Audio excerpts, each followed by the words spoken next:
आज की कहानी है अमीर परिवार में क्या मिला दिव्या को प्यार। चारों तरफ रोशनी थी। सारा माहौल जगमगा रहा था। वो आलीशान कोठी खुशबू और टिमटिमाते बल्बों से दमक रही थी। विशाल लॉन करीने से सजाया गया था। चारों तरफ मेजें सजी थी। बैरे फुर्ती से मेहमानों की खातिरदारी में लगे थे। लक तक करते जेवर कपड़ों से सजी औरतें और मर्द मुस्कुराते कह कहे लगाते इधर उधर फिर रहे थे। फूलों से सजे स्टेज पर दुल्हा दुल्हन भी हंसते मुस्कुराते फोटो के लिए पोज दे रहे थे। सब हंसी मजाक में मस्त थे। आज मिस्टर स्वरूप के बड़े बेटे सतीश की शादी थी। पैसा जमकर बहाया गया था। वे शहर के जाने माने रईस और रुतबे वाले व्यक्ति थे। उनकी पत्नी सरोजनी इस उम्र में भी काफी फिट और आकर्षक लग रही थी। आज वो खुद भी दुल्हन की तरह सजी थी। लॉन में एक कोने में कुर्सी पे गुमसुम सी बैठी दिव्या सोच रही थी कि इस माहौल में वो कहाँ फिट होती है। कितनी ही देर से वो अकेली बैठी है, पर किसी को भी उसका ख्याल तक नहीं आया। अपनी उपेक्षा से उसका मन भर आया। उसका ग्रामीण परिवेश में पला बढ़ा मानस इस चकाचौंध भरी दुनिया को देखकर सहम जाता था। अब तो उसे भी लगने लगा था कि इस परिवार के लोग इस बात को भुला ही चुके हैं कि वो इस परिवार की छोटी बहू बनने वाली है। अनुज की मंगेतर है। 7 महीने पहले ही धूमधाम से उनकी सगाई हुई थी। अगर आज मम्मी पापा जीवित होते तो शायद परिस्थिति दूसरी होती। माता पिता की स्मृति से उसकी आंखें भर आईं। धुंधलाती आंखों से उसने अनुज को अपनी तरफ आते देखा। तभी एक आधुनिक सी लड़की अनुज के करीब आकर हंस हंसकर कुछ कहने लगी। अनुज भी हंसने लगा। फिर दोनों कार पार्किंग एरिया की तरफ चल दिए। दिव्या ने निशब्द सिसकी ली। आंखें झपकाईं तो 2 बूंदें आंसुओं की पलकों से टपक पड़ी। आंसू पोंछकर वो यूं ही इधर उधर देखने लगी। तभी कंधे पर किसी का स्पर्श पाकर वो चौंक पड़ी। भाभी तुम? वो खुशी से चहकी। वो मीरा भाभी थी, गांव में उसकी पड़ोसी और सहेली। अकेली क्यों बैठी हो? अनुज जी कहाँ हैं? मीरा पास बैठते हुए बोली। वो जो अपनी उपेक्षा से आहत बैठी थी, क्या बताती उन्हें। दादी के कहने पर गांव से उनके साथ आ तो गई थी, पर यहाँ उससे किसी ने सीधे मुंह बात तक नहीं की थी। अनुज से तो अकेले में मुलाकात तक नहीं हुई थी। एक दुर्घटना में माता पिता को गवाकर वो वैसे भी दुखी थी। अब इस नए आघात ने तो उसे भीतर तक तोड़ डाला था। उसे अपना भविष्य अंधकारमय दिखने लगा था। स्वरूप दिव्या के पिता के बचपन के मित्र थे। गांव में दोनों पड़ोसी थे। स्वरूप की माँ दिव्या के पिता को बेटे की तरह प्यार करती थी। दोनों परिवारों का प्यार अपने आप में एक मिसाल था। स्वरूप पढ़ने में तेज थे। शहर में उच्च शिक्षा लेकर वहीं व्यवसाय शुरू किया और देखते ही देखते उनकी गिनती करोड़पतियों में होने लगी। दिव्या के पिता गांव में ही रह गए। पुरखों की काफी जमीन जायदाद थी, तो वहीं संभालने लगे। एक ही बेटी थी दिव्या।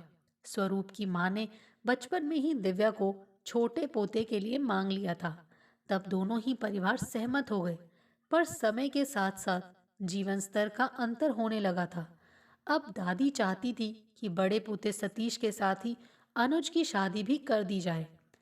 अब ना तो अनुज और ना ही उसके माँ बाप गांव की लड़की ब्याह कर लाना चाहते थे, पर दादी जिद पर अड़ गई थी। स्वरूप माँ को नाराज नहीं करना चाहते थे, सो पत्नी और बेटे को समझाया गया कि अभी सगाई कर लेते हैं, शादी बाद के लिए टाल देंगे।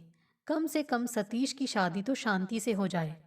दादी ने धमकी दी थी कि अगर अनुज और दिव्या की शादी नहीं हुई तो वो सतीश की शादी में शामिल नहीं होंगी। अनुज को समझाया कि एक बार दिव्या को देख तो लो, सगाई कर लो। और सगाई का क्या, सगाइयां तो टूटती रहती हैं। अनुज गांव गया दादी से मिलने। इस बार मकसद दिव्या को देखना था। दिव्या उसे दादी के घर में ही मिल गई।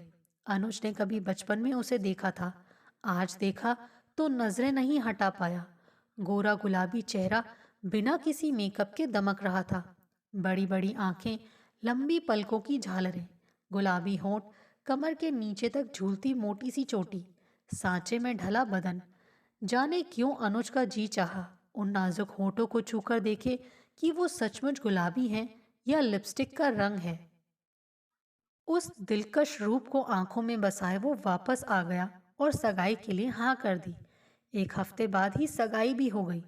सगाई के लगभग एक महीने बाद ही एक्सीडेंट में दिव्या के मम्मी पापा की मौत हो गई। दिव्या तो दुख से अधमरी ही हो गई थी, पर दादी ने उसे समेट लिया। अनुज और उसके माँ बाप भी आए, पर कुछ घंटों बाद ही लौट गए। शहरों की अपेक्षा गांव में अभी भी मानवीय संवेदना बची है। दिव्या को यह एहसास ही नहीं होता कि वो अकेली है, अनाथ है। गांव की औरतें, सहेलियां दिन भर आती जाती रहती। जाड़ों में आंगन में धूप में बैठती तो कितनी ही औरतें और लड़कियां उसके पास जुट जाती। कोई चाय बना लाती तो कोई जबरदस्ती खाना खिला देती। रात को अनुज की दादी उसके साथ सोती। धीरे धीरे उसे अकेले जीने की हिम्मत और आदत पड़ने लगी थी। घर बाहर मम्मी पापा की यादें बिखरी थी, पर अब हर वक्त वो आंसू नहीं बहाती थी। मीरा भाभी के ही सुझाव पर वो गांव के बच्चों को निशुल्क ट्यूशन पढ़ाने लगी थी। पर एक सवाल था जो अब भी उसे रात को सोने नहीं देता था। दिव्या के चाचा दूर रहते थे। वे जब गांव आए तो दादी से मिलने गए थे और उनसे साफ साफ बात की थी। अब तो भाई साहब को गए भी 6 महीने से ज्यादा हो गए हैं। एक ही लड़की है। रिश्तेदारी के नाम पर सिर्फ मैं ही हूँ। घर से काफी दूर रहता हूँ। भाई साहब की मौत पर आए थे स्वरूप भाई साहब। फिर पलटकर कभी होने वाली बहू की सुध न ली।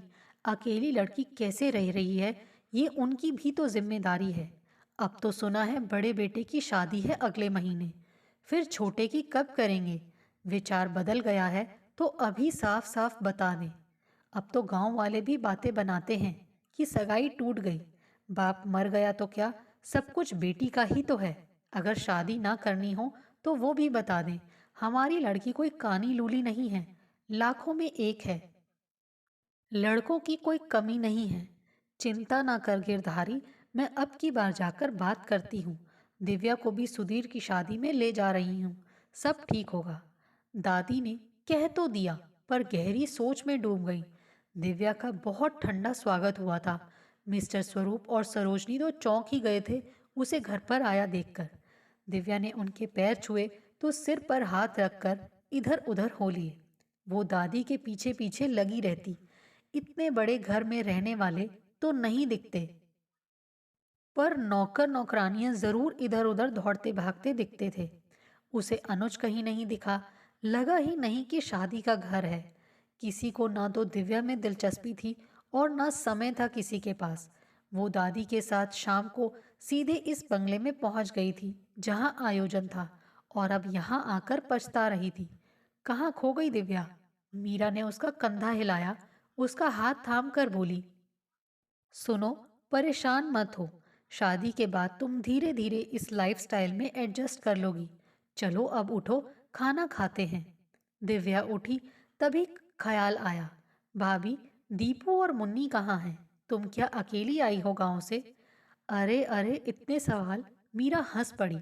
शादी का कार्ड मिला तो सोचा हम भी बड़े लोगों की शादी देखाएं। तुम्हारे भैया तो दिल्ली गए हैं। मैं कल बच्चों के साथ बस से आ गई। यहाँ मायका है ना मेरा। मेरा भाई आया है साथ। बच्चे उसी के साथ हैं। मैडम जी। दो प्यारे बच्चे आकर दिव्या से लिपट गए। वो मीरा के बच्चे थे। दिव्या से पढ़ते थे, इसीलिए मैडम जी ही कहते थे। दिव्या से प्यार भी बहुत था। हर समय वो उसी के घर रहते थे।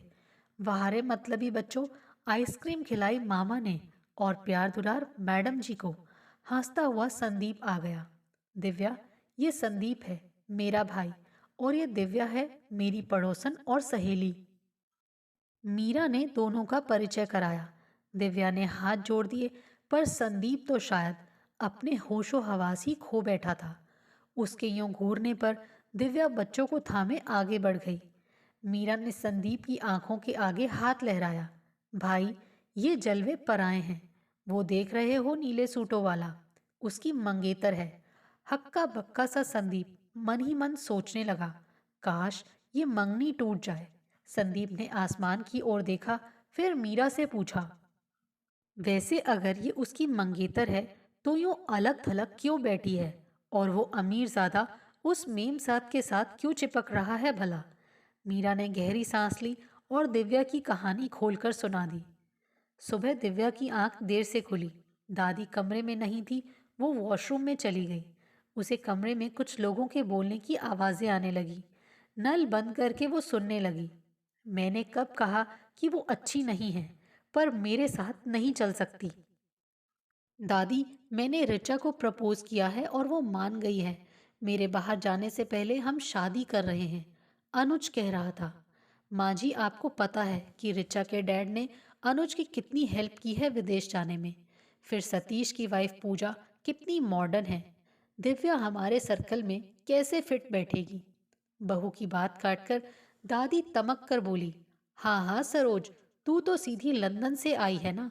वो दिन भूल गई जब नदी पर कपड़े धोवन जाती थी और गोबर के उपले थापती थी। तुझे देखने गए थे तो कुर्सी भी न थी घर में बैठने को, टूटी चारपाई पर बैठे थे। तू थी गवार। दिव्या एमए पास है, समझी? बड़ी आई मॉडर्न वाली।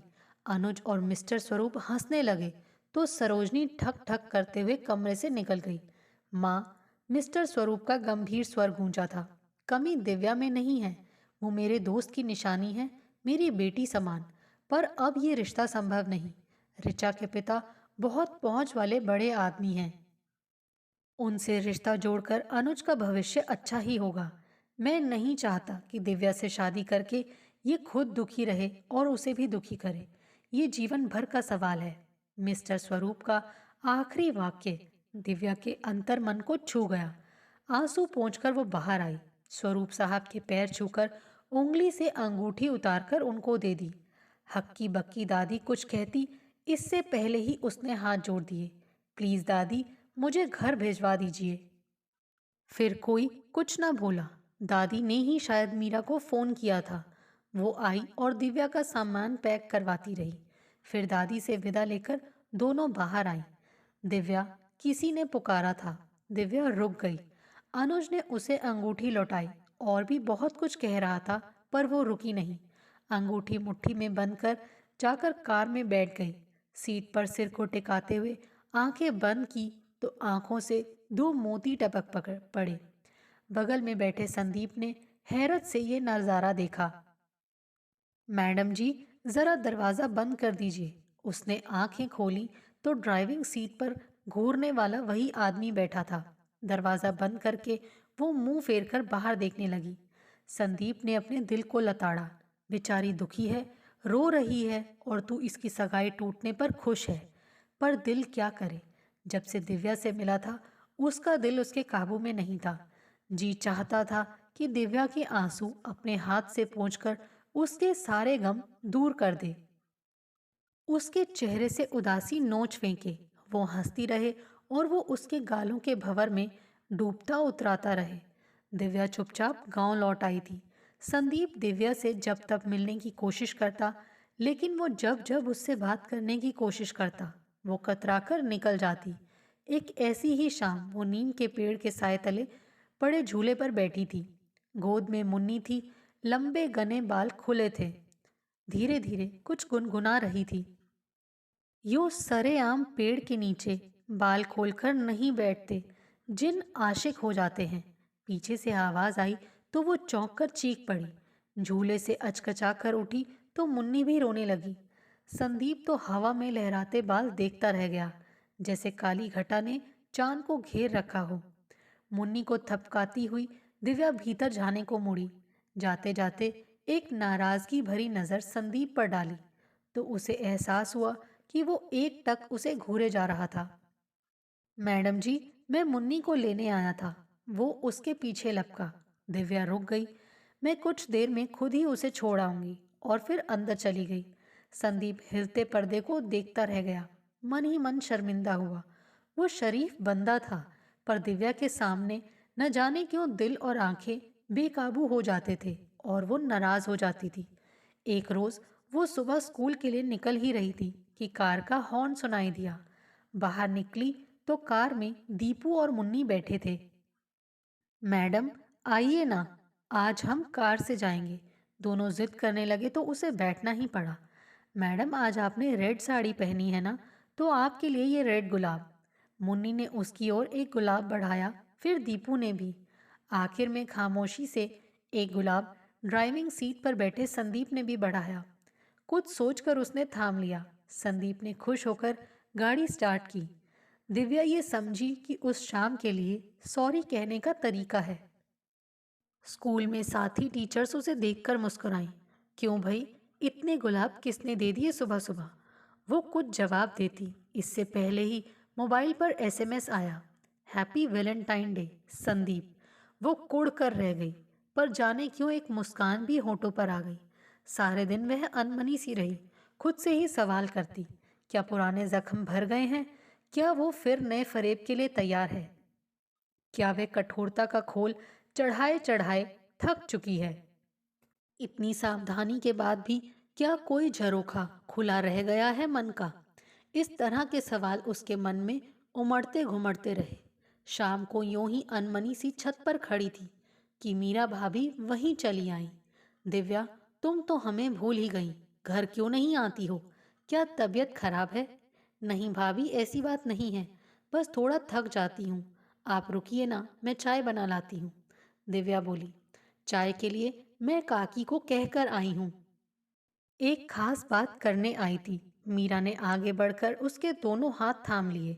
दिव्या, जो बीत गया उसे भुलाकर नई जिंदगी शुरू करो। संदीप तुम्हें हमेशा खुश रखेगा।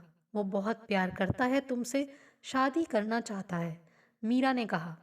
दिव्या ने धीरे से हाथ छुड़ा लिए। जाने क्यों मन भर आया और आवाज गले में फंस गई। बचपन में जिससे बंधन में बंधी थी, वो कैसे एक पल में टूट गया और कोई दूसरा इंसान कैसे उसे हाथ बढ़ाकर मांग रहा है। सब कुछ जानते हुए भी वो तो अनाथ है। कौन है जो उसके लिए रिश्ते ढूंढ रहा हो? पर जाने कैसी वीरानी सी मन में छा गई। खुशियों से डर लगता है भाभी।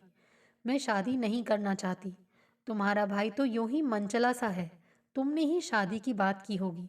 मैं जानती हूँ तुम्हें मुझसे प्यार है, हमदर्दी है। कहते कहते वो पलटी तो मीरा के पीछे खड़े संदीप को देखकर चुप हो गई। मीरा चाय लाने के बहाने नीचे चली गई। वो भी सीढ़ियों की तरफ बढ़ी। तभी संदीप ने उसकी कलाई थाम ली। एक सरसराहट सी खून के साथ दिव्या के सारे शरीर में दौड़ गई। छोड़िए मेरा हाथ, उसने कमजोर सी आवाज में कहा। दिव्या, मेरी तरफ देखो। क्या तुम पहली नजर के प्यार पर विश्वास करती हो? मैं पहले नहीं करता था, पर जब तुमने पहली बार देखा तो यकीन आ गया। दिल ने तुम्हें देखते ही कहा कि तुम मेरी हो। तुम्हारे सामने आकर खुशी के मारे मेरा दिल बावला हो जाता है। और मैं हमेशा ही ऐसी हरकत कर बैठता हूँ कि तुम नाराज हो जाती हो। मुझ पर यकीन करो दिव्या, मैं तुम्हारे सुख दुख सभी के साथ तुम्हें अपनाऊंगा। और अब कभी भी तुम्हारी आंखों में आंसू नहीं आएंगे, ये वादा रहा। संदीप ने अब उसका हाथ छोड़ दिया था। अपनी बेतरतीब धड़कनों को समेटती वो तुरंत वहां से चली गई। रात भर वो करवटें बदलती रही। अनुज ही वो शख्स था जिसके साथ उसने कभी खुशहाल जीवन के ख्वाब देखे थे। शुरू शुरू में अनुज गांव आता तो उससे मिलने आ जाता था। दिव्या की सुंदरता उसे अपनी तरफ खींचती थी।